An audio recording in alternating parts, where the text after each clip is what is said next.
In this video, I'm going to show you how you can update Soyo app.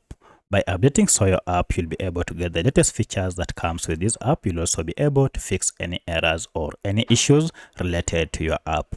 If you find this video helpful, I'll kindly request that you support me by liking the video as well as by subscribing to this channel. So for you to be able to update Soyo app, you need to go ahead and access the app either through Google Play Store or App Store on your smartphone.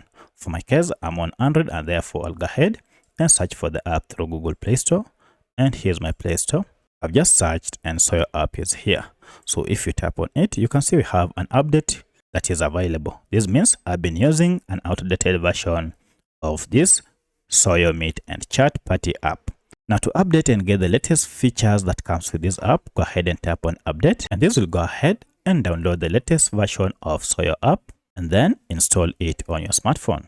Once the installation is done, you'll have the latest version of Soyo app. Go ahead and now open it and start using the latest version of Soyo app. If you have any other question, kindly let me know in the comment section. Otherwise, thanks for watching and let's meet in the next video.